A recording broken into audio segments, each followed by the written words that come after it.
You, John Fitzgerald Kennedy, do solemnly swear. I, John Fitzgerald Kennedy, do solemnly swear. That you will faithfully execute the office of President of the United States. That I will faithfully execute the office of President of the United States. And will, to the best of your ability. And will, to the best of my ability. Preserve, protect, and defend the Constitution of the United States. Preserve, protect, and defend the Constitution of the United States. So help you God. So help me God.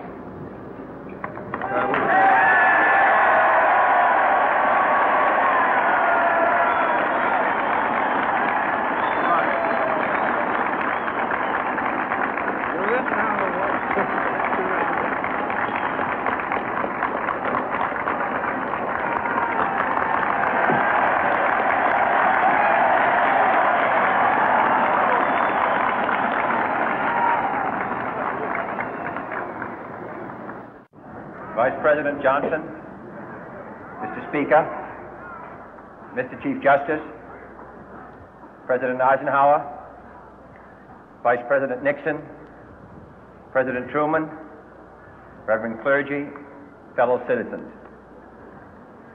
We observe today not a victory of party, but a celebration of freedom, symbolizing an end as well as a beginning, signifying renewal as well as change. For I have sworn before you and Almighty God the same solemn oath our forebears prescribed nearly a century and 3/4 ago. The world is very different now, for man holds in his mortal hands the power to abolish all forms of human poverty and all forms of human life. And yet the same revolutionary beliefs for which our forebears fought are still at issue around the globe. The belief that the rights of man come not from the generosity of the state, but from the hand of God. We dare not forget today that we are the heirs of that first revolution.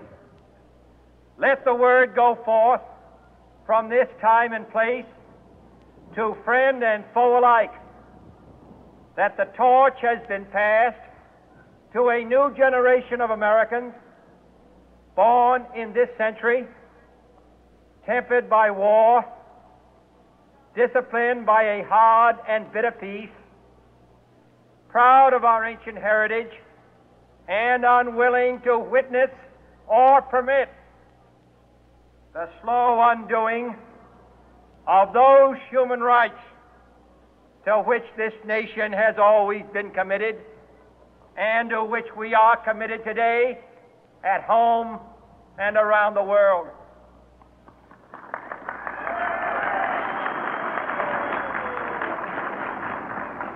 Let every nation know, whether it wishes us well or ill, that we shall pay any price, bear any burden, meet any hardship, support any friend, oppose any foe to assure the survival and the success of liberty.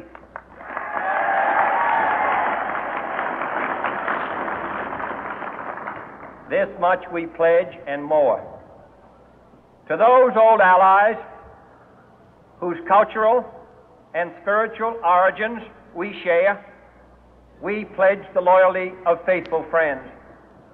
United, there is little we cannot do in a host of cooperative ventures. Divided, there is little we can do, for we dare not meet a powerful challenge at odds and split asunder. To those new states whom we welcome to the ranks of the free, we pledge our word that one form of colonial control shall not have passed away merely to be replaced by a far more iron tyranny. We shall not always expect to find them supporting our view, but we shall always hope to find them strongly supporting their own freedom, and to remember that in the past, those who foolishly sought power by riding the back of the tiger ended up inside.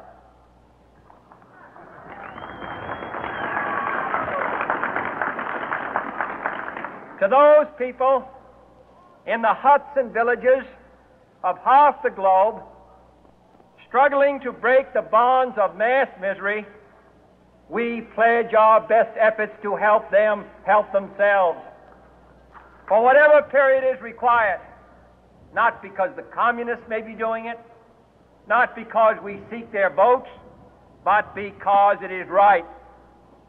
If a free society cannot help the many who are poor, it cannot save the few who are rich.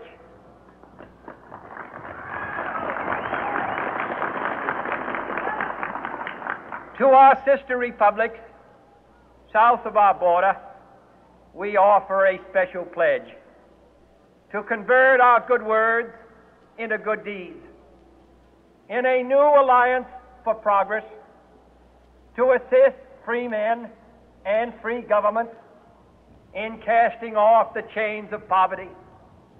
But this peaceful revolution of hope cannot become the prey of hostile powers. Let all our neighbors know that we shall join with them to oppose aggression or subversion anywhere in the Americas. And let every other power know that this hemisphere intends to remain the master of its own house.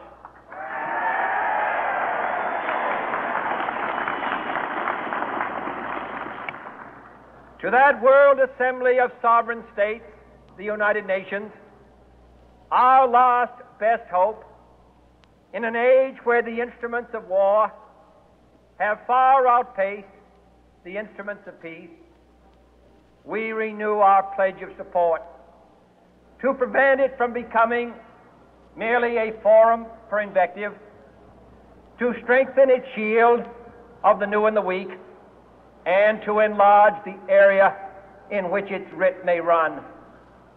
Finally, to those nations who would make themselves our adversary, we offer not a pledge, but a request that both sides begin anew the quest for peace.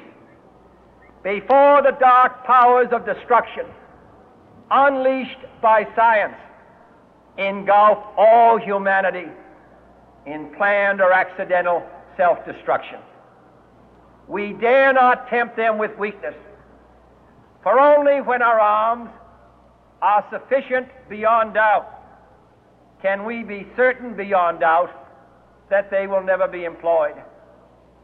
But neither can two great and powerful groups of nations take comfort from our present course, both sides overburdened by the cost of modern weapons, both rightly alarmed by the steady spread of the deadly atom, yet both racing to alter that uncertain balance of terror that stays the hand of mankind's final war.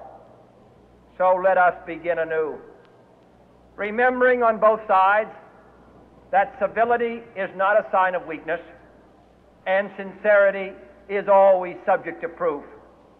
Let us never negotiate out of fear, but let us never fear to negotiate.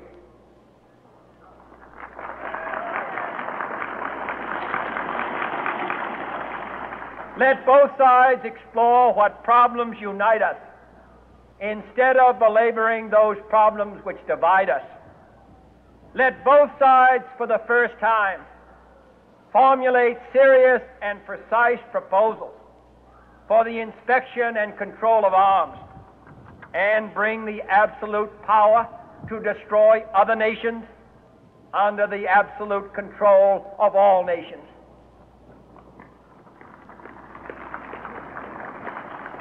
Let both sides seek to invoke the wonders of science instead of its terrors. Together, let us explore the stars, conquer the deserts, eradicate disease, tap the ocean depths, and encourage the arts and commerce. Let both sides unite to heed in all corners of the earth the command of Isaiah to undo the heavy burden and let the oppressed go free. And if a beachhead of cooperation may push back the jungle of suspicion, let both sides join in creating a new endeavor, not a new balance of power, but a new world of law, where the strong are just and the weak secure and the peace preserved. All this will not be finished in the first 100 days, nor will it be finished in the first 1,000 days, nor in the life of this administration, nor even perhaps in our lifetime on this planet. But let us begin.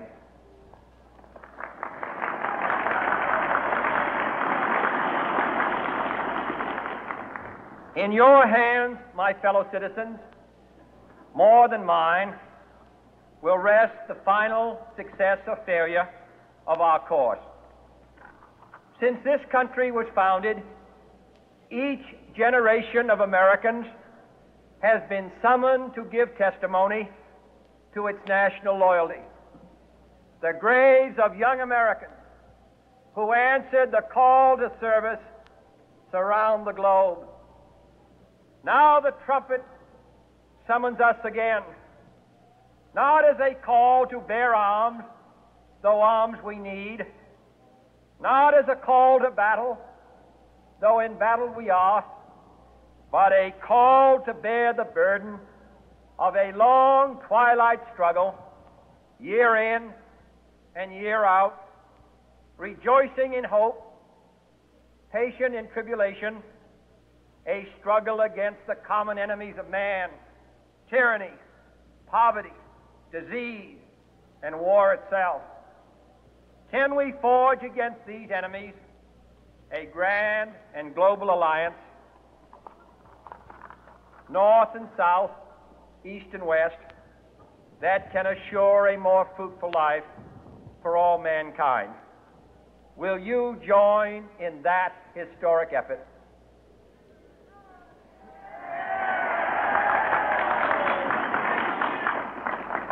In the long history of the world, only a few generations have been granted the role of defending freedom in its hour of maximum danger. I do not shrink from this responsibility. I welcome it.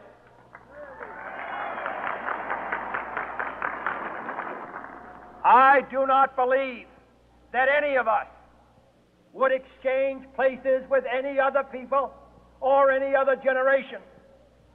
The energy, the faith, the devotion which we bring to this endeavor will light our country and all who serve it. And the glow from that fire can truly light the world. And so, my fellow Americans, ask not what your country can do for you, ask what you can do for your country.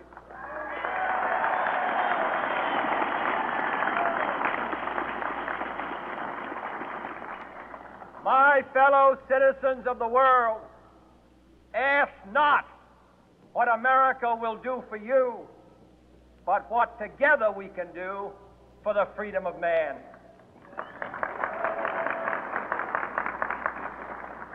Finally, whether you are citizens of America or citizens of the world, ask of us here the same high standards of strength and sacrifice which we ask of you.